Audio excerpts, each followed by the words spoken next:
এফালে সুদখোৰ আনফালে বাল্য বিবাহৰ বিৰুদ্ধে অসম আৰক্ষীৰ চলিছে তীব্ৰতৰ অভিযান।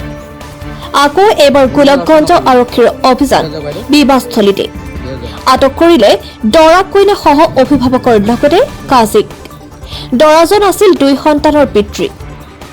ধুবুৰী জিলাৰ গোলকগঞ্জৰ বৰচৰাইখোলাত আৰক্ষীয়ে চলাইছিল এক অভিযান। গোপন সূত্ৰৰ পম খেদি আজি মাজনিশা চলাইছিল এই তীব্ৰতৰ অভিযান। 2 সন্তানৰ পিতৃ বাল্য বিবাহ কৰিব গৈ হল ৰঙা ঘৰৰ আলহী। প্ৰাপ্ত তথ্য মতে জিলাখনৰ আজি নিশা গোলকগঞ্জৰ বিচনদৈৰ আইনুল হক বয়স 33 বছৰ 2 সন্তানৰ পিতৃ গৈছিল বৰ চৰাইখোলাৰ সাবেৰ আলী চৰকাৰৰ।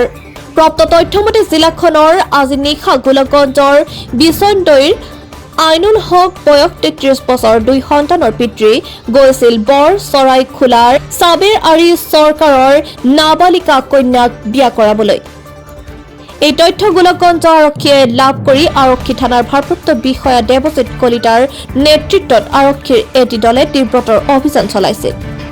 তীব্ৰতৰ অভিযান চলাই আৰক্ষীয়ে দৰা আইনুল হকৰ বাল্য বিবাহ সম্পাদন কৰিব যোৱা কাজী চাহাবুদ্দিন মীৰ বয়স 38 বছৰ লগত যোৱা ৰফিক চৰকাৰ বয়স 58 বছৰ, নজৰুল শেখ বয়স 28 বছৰ, ধান উদ্দিন শেখ বয়স 60 বছৰ লগতে নাবালিকা কন্যাগৰাকীকো আৰক্ষীয়ে থানালৈ লৈ আনে।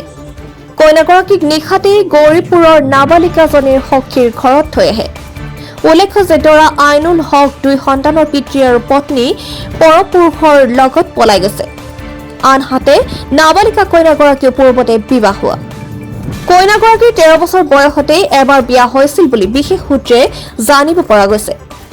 গৌৰীপুৰৰ পৰা চাহাবুদ্দিন মোল্লাৰ প্ৰতিবেদন, জনজাগৰণ লাইভ।